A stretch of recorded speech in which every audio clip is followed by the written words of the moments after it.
Hello everyone and welcome to Autocrat. This is episode 89, Pig City. Yes. As in the animal, you know, the one that's ham. Yes. I promise it makes sense, but if you want, you can imagine a whole city full of pigs, you know, going to work in banks and things like that. That'd be so fun. Yeah. Well, it's not that. I'm going to burst your bubble right now. It's not that. Right. We have finally finished off NES, as you may have noticed from last episode. Yep. And, you know, it's been a character that has been around since a long time. Yeah, when did we first mention him? Somewhere in the Iliad. Yeah, but I can't remember when. I'm going to arbitrarily say episode 60, in which case, if so, he's been with us for getting on for 30 episodes. Yeah, it's been quite a while of having him. No, wait, I'm wrong. Mm-hmm. Our first episode on him was number 52, where we introduced him because of Venus having that night of discussions, let's say, with his dad. I was just gonna say, you know, it's episode 52, but I was just gonna let you be wrong. Yeah. Well, in any case, he's been around a while, is the point we're very slowly trying to make. It has been, but now he's gone, and we pick up the piece with his son. So, why don't you start us off with where are we at? Yes. Now, do you know anything about Aeneas' son? Well, I know that Aeneas took him with him when they left Troy, and he's been on that whole little voyage. And I know that there was a prophecy about his son, right? That he would create one day a city. Yet another prophecy! Called Alba Longa. Yep.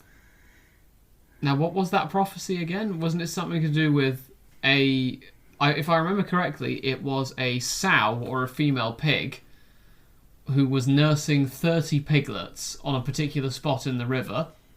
Yeah. And the god Tiberinus told Aeneas, where you see those piglets nursing is where your son will found a city 30 years from now. It is, yes. And yeah, so Ascanius going to create a city eventually, like from that prophecy. Yeah. And the descendants from him are going to be big.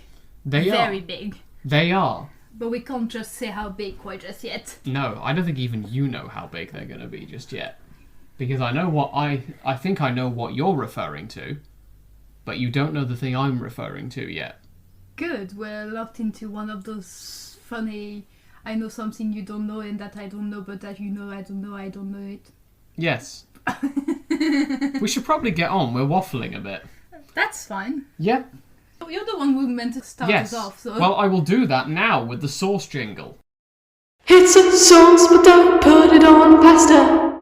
Because we have a few more this episode. I'm going to be doing that thing again where I split the narrative by different authors and see what they cover in this same portion. So we will see quite a bit of going back over the same story, nice. But we'll see additional details that might contradict each other or might not as the accounts go on. Okay. So are you ready for this? Always. The incredibly detailed Ovid, in book 14 of his Metamorphoses, just says that Ascanius rules once Aeneas dies and he's succeeded by Silvius. That's so helpful. That's all we get. Thank you, Ovid. But yeah, hey, we are now familiarised once again with his name. This is Ascanius, son of Aeneas. Now, do you remember Cassius Dio? Yes, it's that guy that has the million book on our bookshelf. Yes, the guy who will be with us for about 1,000 to 1,300 years. Yeah, it basically is the guy that you filled up our bookshelf with. Yeah, well, he's more detailed, as he has every right to be. Aeneas, as we already saw, was killed in battle against Mezentius, a king of the Etruscans and the Rutuli people, and he dies at Laurentum. Once Aeneas died, his son Ascanius by Creusa, remember that's that Trojan woman, succeeded him. Yeah. He also, however, left behind Lavinia. Do you remember Lavinia? I do. Well, she's pregnant. Oh. You can see the problem that could happen here. Is it going to be a boy or a girl? Have a guess. You have a 50% chance. A boy. Yes, of course it's a boy. So there are two sons, or they're going to be two sons, but Ascanius is the only one who was at Troy and travelled with his dad, like you said. Yeah. However, the fact that Aeneas is dead doesn't mean that the problems of the Latins are over, because you might remember Aeneas had declared war on the Etruscans. He did. Well, that war hasn't stopped just because he's dead. Mezentius has been trying to get all of Ascanius' vassals to come to his side. He doesn't care the old king's dead, he's going to fight the new king as well. Ascanius tries to reach out to him and make peace, but Mezentius is not having any of it. Ascanius, in fact, gets besieged by the Etruscans, or at least I assume he does. The text just says, the enemy besieges them. You assume he dies? I did a typo there. I did not mean to write died, I meant to write did. Or does? Not the point. Totally the point. We should have a typo jingle or something. Jingle Jangler, if you make that a jingle, I'm going to be very annoyed with you. He spelled that wrong. He spelled that wrong. Good. I'm assuming she didn't. Anyway, the Latins have a plan, even though they're besieged. I mean, it's good to have a plan. Yeah. I have lots of plans. Yeah. Well, is one of your plans a sneaky night attack on the Etruscans? Somewhere down the line that might be plan X. Well, good, because this plan is successful. So successful, in fact, that they simultaneously break the siege and win the war against the Etruscans and the Rutuli, so that's done now. Very cool. Actually, Ascanius even subjugates Mezentius. Now, Ascanius' story is not quite over, and this is because of that prophecy we mentioned at the start of the episode. Yeah. The years and the decades have been rolling by while Ascanius rules, and the population of Lavinium has been growing.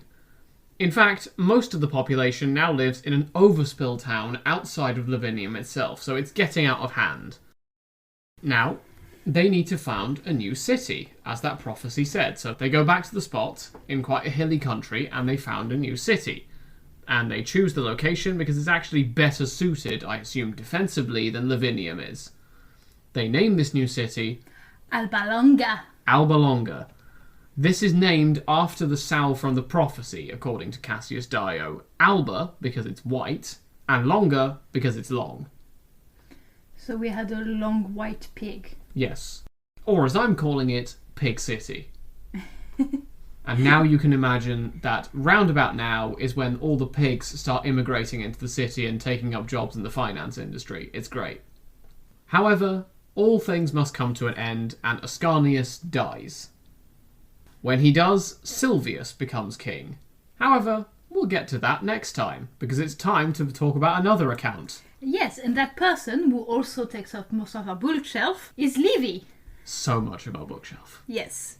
Livy tells us that Ascanius was still underage when he became king. However, given that he was already a boy when Troy fell, that seems unlikely to me. Yeah. I mean, he might be confusing this bit with the story of Silvius. I'm not sure of how the chronology works here, but we'll see. I don't know, I always imagine Ascanius in the story of, like, when he was following his dad and everything as being quite young. So, like, as being 7, but since the voyage takes, like, years, he might be just 17, therefore still a minor. Actually, it's only just occurred to me, I do say later in my notes that when Aeneas dies, it's only been 7 years, I think, since Troy fell. So depending what you're saying, you're right, he might still be a kid, but even then he'd be pushing it. He'd be like 13 now and let's say 6 when Troy fell. Yeah. Well, it's possible, in other words, despite what I wrote in my notes. Although Ascanius was a child, there was a regent. Okay. I mean, that makes sense. Yeah. Like, children get regents. Yeah. Only ever once they're good. Yeah. This was Lavinia, as a matter of fact.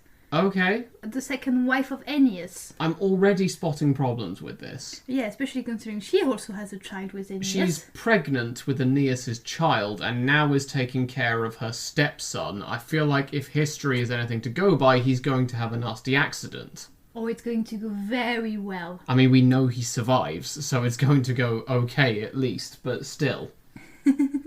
Maybe she was plotting the whole time and just kept getting foiled. I mean, Lavinia is described as being a force to be reckoned with and help Ascanius come of age and take power. Nice. Now, slight sidebar from me here. Mm-hmm. Sidebar.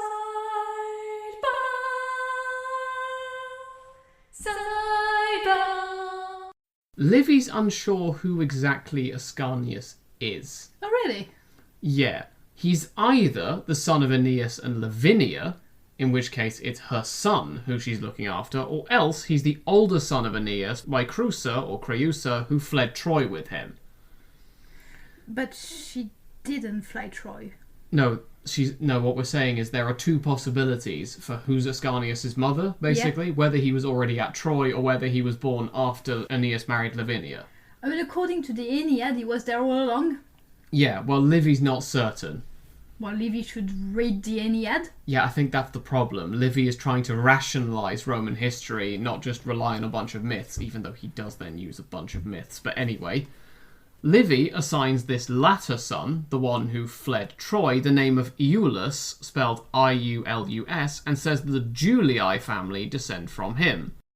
Now, later on, we'll see different authors give this Iulus a different identity entirely, so you'll have to choose what to believe.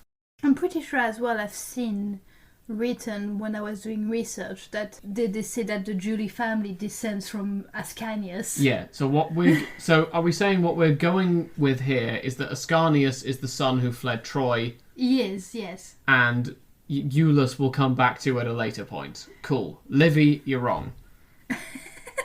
Anyway, back to you. Sure. What Livy does know is that Ascanius abandoned Lavinium, although it was by now a large and flourishing city, and at the instruction of Lavinia, he founded a town on the Alban hills. Okay. It was spread out along a ridge of hills and therefore was named Alba Longa. Right, so in this version, Alba comes from the Alban hills rather than the pig? And Longa meaning long. Yeah, sorry, I prefer Pig City to Longtown. Vote in the comment, Pig City or Longtown? Yes, I'll try and put another poll up like I did last episode. It was founded, the city, Alba Longa, 30 years after Lavinium was. Right. Which is, random fact. Yep.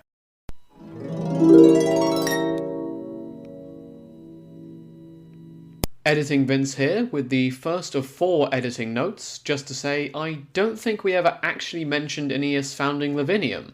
We talked about it already being there in episode 88, but before that, in episode 86, we didn't mention it at the end of the Aeneid as it hadn't been founded yet. So let's settle this quickly here. Cassius Dio tells us that, after Latinus was beaten and married Lavinia off to Aeneas, Aeneas founded a city and called it Lavinium. Livy adds the detail that it was named in honour of Lavinia, wife of Aeneas, and we will get to the chronology of its founding later in the episode. Anyway, back to the episode.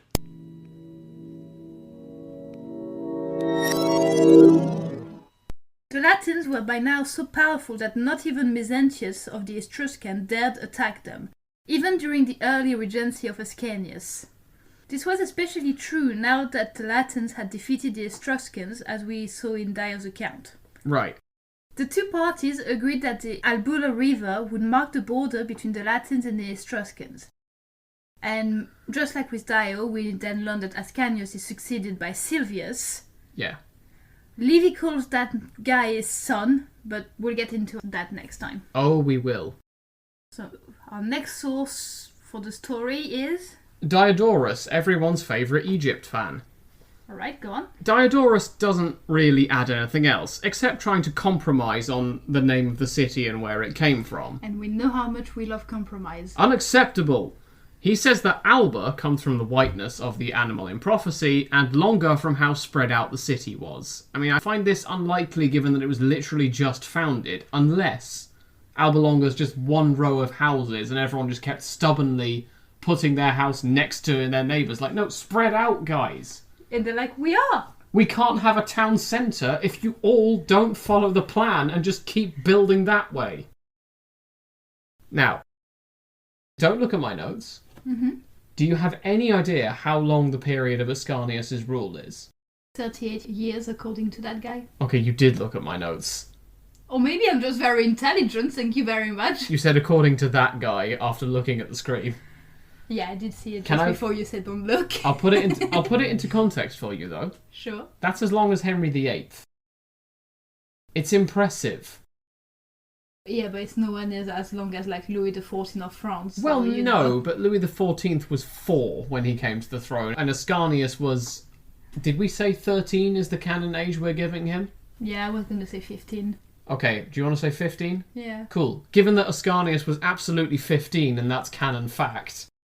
I'm sure there's been kings or queens that were about 15 when they took power and ruled for longer. I mean, yeah, but this is the 12th century BCE. It's a dangerous time. I mean, I don't think we ever know what Ascanius died of, so by the end of the episode you can give him a cause of death if you want. Sure. I'll tell you what he dies of if you want. Alright, well, we will now transition over to Dionysus of Halicarnassus. Very cool. This is a man who wrote the Roman Antiquities, which I think I might have mentioned last time, but I can't remember if I did. Now, we've seen before that Dionysus is uncertain about some aspects of the story of Aeneas and Ascanius. For one thing, Aeneas might not be the same person all the way through the story, don't ask, and Ascanius might have been left behind when Aeneas headed to Italy, owing to some shenanigans I'm not going to get into here.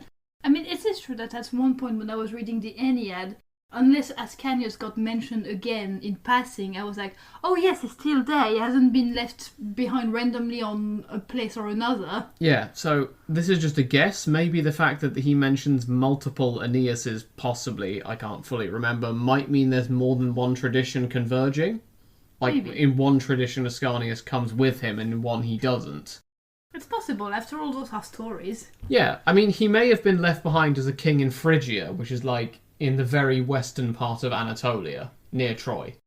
Whatever happened, he eventually caught up with descendants of Hector, such as a man called Scamandrius, whom Neoptolemus had allowed to leave their presumable imprisonment in Greece and now go back home. Ascanius then led them to Italy to a new home, so in this version, he's in Anatolia, picks up a bunch of Trojan refugees who are descendants of Hector's, and then heads over to meet up with his dad. Aeneas then died in the 7th year after Troy fell, which gives us a death date for Aeneas of about 1178 BCE. Yeah, that's very much depending on how long the time between him leaving Troy and all of this happening is actually. It is. But are you enjoying having an actual date to put somewhere? Sure. We have those now. Nice. We're going to keep having them. Now, apparently, his son Euryleon, who had been renamed Ascanius while fleeing Troy, succeeded him. I mean, interesting that he's given a different birth name in this version. I mean, it is interesting, but I guess it could be to protect him in a way. Maybe. Or my new favourite theory. Mm-hmm. There are 2 sons. One of them is Ascanius, who goes with Aeneas to Italy, and the other is Euryleon, who picks up those Trojan people and then joins later. Could be. Maybe. I don't know. Anyway, like we've seen before, when Ascanius succeeds, the Trojans are under siege in Lavinium. He tries to negotiate but is rebuffed. The Latins sacrifice to Jupiter and then do the sneak attack on Lausus, the son of King Mezentius. Isn't this the guy we said died in the Aeneid? Sneak attack! It's definitely a sneak attack, considering, from what I remember from the end of the Aeneid, Lausus might be dead.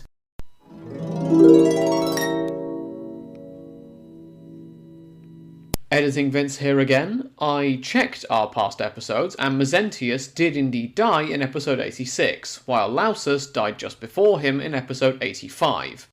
This all took place during Aeneas' arrival in Italy, so a few years before the events of today's episode. Now, either the sources are just getting confused and are resurrecting Mezentius, or, and this is my personal reconciliation of this contradiction, this new king is Mezentius II, son of the Mezentius from the Aeneid and the younger brother of the dead prince Lausus. His son would therefore be a new Lausus. I should clarify, I have nothing to base this on evidence-wise, it's just my way of reconciling the clear contradictions in our sources. Anyway, back to the episode.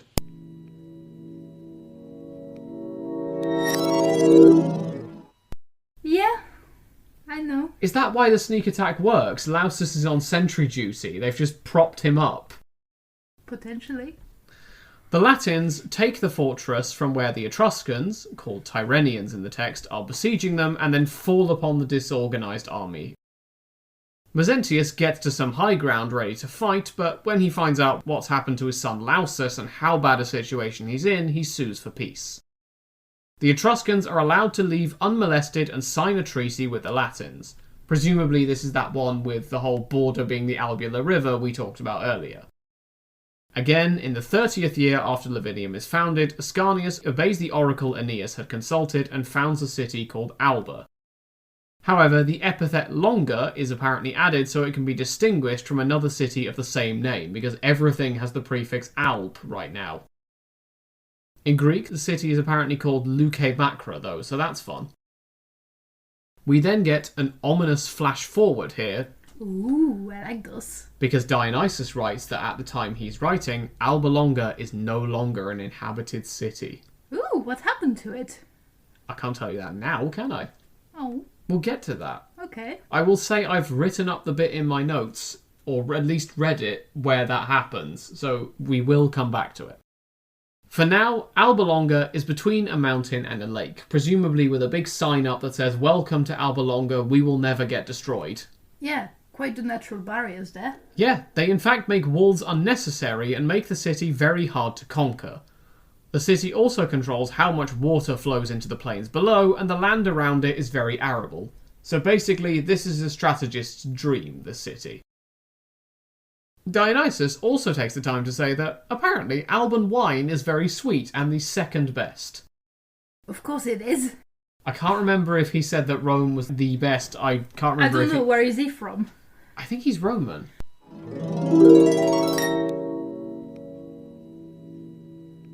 This is my penultimate editing interruption to say Dionysus does indeed specify what the best wine in Italy is.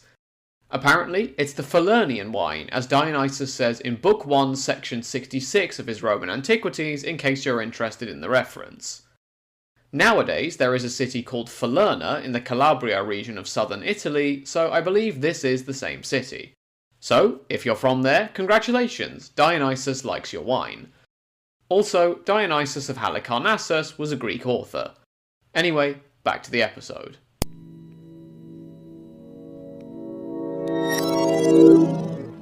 Well then of course he would say that's the best. No, but I can't remember if he actually says it though, or just says, oh, it's the second best. Yeah, but it's implied that the one from wherever he's from is the best. Maybe. That's so specific. Wine-based national pride.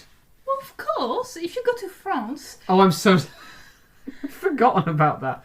Yeah, but you guys can't even agree within your own country. But we don't have to agree which wine is the best. The best is depending on the region you're in. If you're like in Bordeaux, Bordeaux's going to be the best wine. If you're in whatever other city serves wine or there region, are no others. We've run out. There are, but in any other region that does wine, the wine from that region is going to be the best one. Yeah. It's just how it is. I like Dionysus' approach of, no, we're going to list it. Also, he's a source called Dionysus and he's ranking wine. That only just clicked in my head. Dionysus, the god of wine. Oh, very true actually. For those who don't know, Dionysus is the god of wine. Yeah. I'll definitely take out that bit where I had to whisper to you why that was funny. Thank you. You're welcome. Anyway, there's an omen at this time. You want to know the omen? Of course. Do you want to do an omen jingle? We might need a few more. Ask your jingle jangler. Yeah, sorry. I'll deputise to her. Hopefully she's not mad I tried to farm her work out. Anyway. Omen! How dare you? Aeneas had brought some statues of gods with him from Troy, I don't know how, and set them up in Lavinium. But for all you know, they might be like 2 centimeters height. Bobblehead statues. Yeah, exactly. Yes. A temple had now been made for them in this new city of Alba Longa. However, in the night, even though the doors to the temple are locked, the statues make their way back to Lavinium. Ooh, spooky. I'm thinking someone unlocked the door, took the statues out, and locked the door again. I'm thinking spooky. Fine, think spooky. Well, everyone else thinks spooky as well. They agree with you. The people were at first uncertain whether to stay in the new city or whether to go back to their gods. It's not exactly a great omen that the gods just leave. Eventually, some men were sent back to Lavinium to look after the statues while the rest stayed behind in Alba Longa. So 600 families under a man called Agestes moved back. The rest of Aeneas's rule in Dionysus' account is just a rant about statues. Did Dionysus get one of his statues stolen from his house and then made it that there were statues in the story and you know, it's so weird that they were stolen, we don't know how. I've got a theory. A guy living in the region of Alba stole one of his statues. And so when he came to write the review of Alba and he saw their wine is the best wine, he just smirked to himself and wrote, second best. Now, again, Ascanius died after 38 years of rule, so not bad going. Right. We now turn to a source called The Origin of the Roman People by Sextus Aurelius Victor. Or in Latin, Origo Gentis Romani. Yes. Or just the Origo, or Origo if we want that. Cool. The Latins supposedly elected Ascanius, or Aurelius, as king. Yeah. Ascanius made war against Mezentius, and Mezentius' son, Lausus, besieged Lavinium, so Lausus is still alive. Or all of his sons are called Lausus. Oh, it's just a new one to replace the other one. How fast do you think he grows up? Very. He had the Latins surrounded, so they asked for terms. Yeah. So, of course, what is he gonna do? But imposed harsh conditions, including that all the wine made in the region for multiple years has to be given to them. Dionysus leans over. No, not the wine. Now, the Latins, probably loving their wine, choose not to surrender, but instead to die.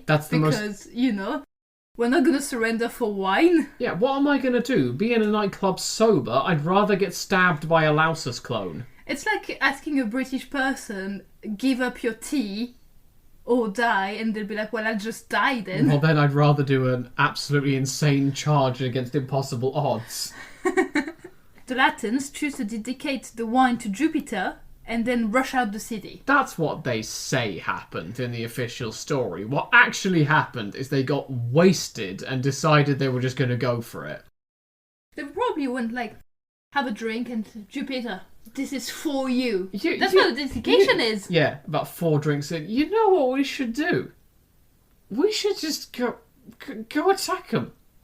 They're just over there. They're really small, look. Aren't they far away? No, they're small. They're tiny. We can go get them. So I'm guessing that this charge that they do is not that effective. And what they do is that they send the Rutulians packing, killing Lausus and forcing Mezentius to run away. Oh, so it's super effective. Yes. Go drunk people. It's super wine. Oh, it's super wine. What on earth is the best wine in the region like then, if this is the second best? The Rutulians decide to make peace and ally themselves with the Latins. Wise choice. Now, it is claimed by the Origo that the Latins claimed he was descended from Jupiter because of this, so his name was changed to Iulus. Okay, so Ascanius has another name change. Yeah. Right. I will say, the Origo cites Lucius Caesar as one of its sources for this, right? Mm-hmm. Now, he is a member of the Julii. Do you remember the Julii from a moment ago? Well, they had a vested interest in making Iulus a legitimate king and heir of Aeneas, I can only suppose. If you say so. I'm thinking source bias. Do we have Lucius Caesar as a source? We don't anymore. It's a lost source. Livy does this as well. He will mention a bunch of people who we don't have anymore. That's a shame. Yeah. Now, but at least I guess it's a rest for our bookshelf. Yes, exactly. Now, equally, Iulus, who is a son of Ascanius, is also mentioned, so, who knows. Now, there's also a bit of stuff about Ascanius' relationship with his, we said, stepmother Lavinia, but we'll get back to that. I'll leave that as a nugget for next time. Alright. 30 years after the start of the family in Lavinium, Ascanius decides to found a city himself. Yep. After looking through several regions, he decides on the mountain called Albanus as the location for his settlement. Yep. He named it Alba Longa after the length of the sow from the prophecy and the white colour of the animal. Yep. So we agree here with Dio. Yeah, Pig City. Pig City. And also, The same story of the statues is mentioned here. Like the same one that Dionysus brings up. Victor also had his statue stolen by an Alba Longan guy. Potentially. This is some kind of serial thief on the loose. We now turn to our next source, which is the Nuremberg Chronicle. Yep. This is mainly useful for drawing up dates, and I mainly rely on it later on. For reasons we will see later, I've started the reign of Ascanius' successor in 1140 BCE, so as we've already agreed, this would give Ascanius a reign of 1178 to 1140, or 38 years, so we've got pretty firm evidence for this reign length. Again, Aeneas' death happens then, so we can backdate the fall of Troy to 1183, so good job us, our chronology matches with itself. Nice, we're awesome. I really hope that high five picks up in the recording, or else that's going to sound awkward. That was even worse. There we go. Again, by the way, the Nuremberg Chronicle also says Ascanius and Iulus might just be different names for the same person, so I'm glad we agreed on something, because otherwise none of my sources are going to agree on anything. Of course they're not. We then have the historian Appian, who basically rehashes the same material again. Aeneas becomes king of the Latins 3 years after he founds Lavinium, and then dies 3 years later fighting with the Rutuli. I mean, that adds up to 6, not 7, but semantics. It's about halfway through he founds Lavinium.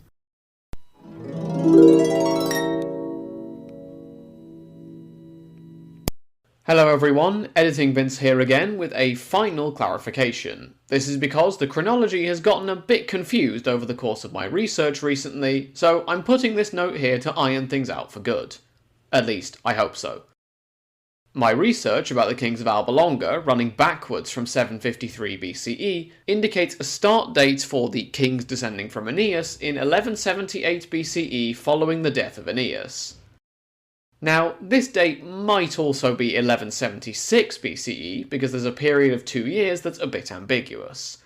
However, as we will touch on in episode 93, I'm going with the more extended version of events. Just know there's an alternate version of the timeline where everything is shifted 2 years further forward. Anyway, as we mentioned previously, Aeneas is said to have died in the 7th year after the fall of Troy. However, this doesn't actually make much sense when put into context with all of our sources. Why? Well, we saw at the end of Book 1 of the Aeneid that 7 years supposedly passed between the fall of Troy and Aeneas' arrival in Carthage. And if we mock our sources for supposedly ignoring the Aeneid, quote-unquote, well, we can't then turn round and do the same ourselves, so 7 years didn't pass between Troy and Aeneas' death, or else Aeneas would have died in Carthage. So, I'm choosing to interpret the 7 years thing as being 7 years between the arrival of Aeneas in Italy and his death. This also fits quite nicely with his founding Lavinium 4 years after his arrival. On then to our final version of the chronology. The city of Troy is sacked in 1192 BCE, pushing it a bit further back than our date in episode 77 would have had you believe. 7 years later, in 1185, Aeneas arrives in Carthage and then in Italy shortly after. 4 years after this, in 1181, Aeneas founds the city of Lavinium in honour of his wife Lavinia. Aeneas then dies in 1178, or, as we said, 1176, kicking off our chronology of Alban kings. Admittedly, this means Alba Longa is founded not 30 years after Lavinium, but instead 38 in 1144, but hey, chronologies are always messy. I guess both can be interpreted to mean a good generation later. I'll update the chronology section of our website to reflect these changes. So, with that said, for the final time, back to the episode.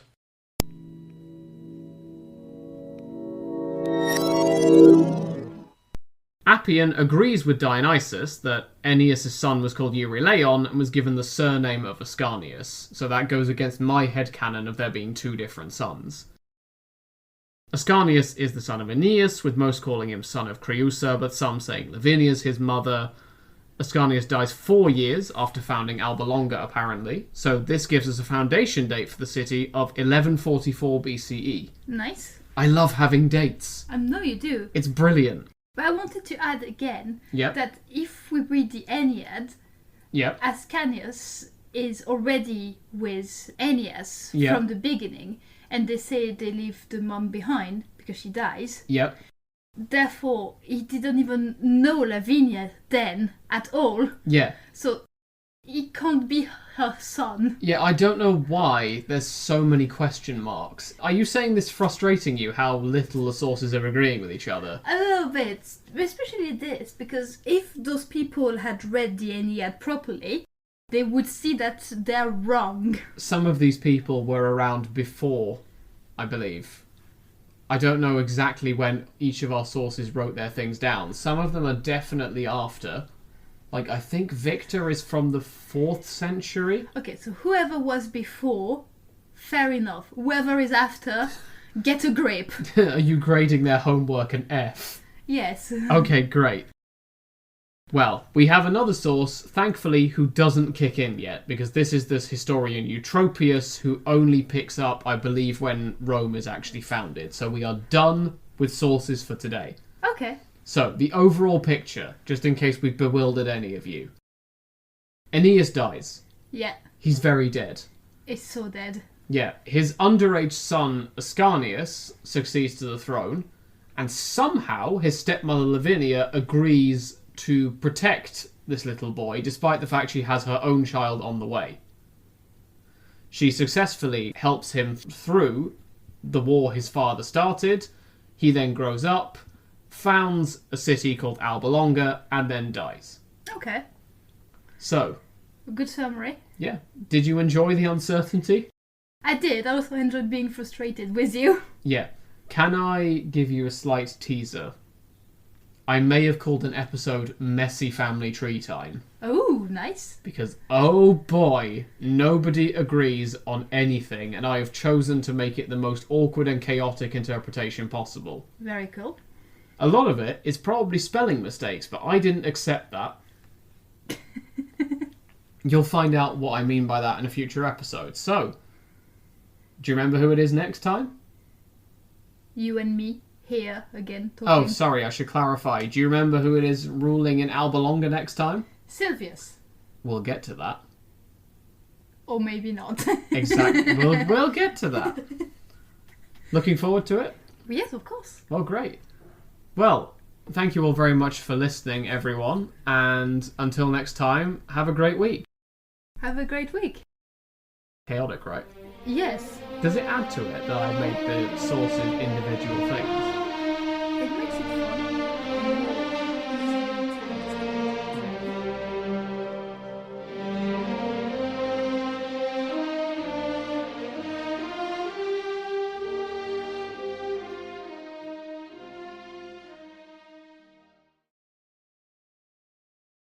His son would therefore be a new Lausus, in honour of his wife Lavinia. But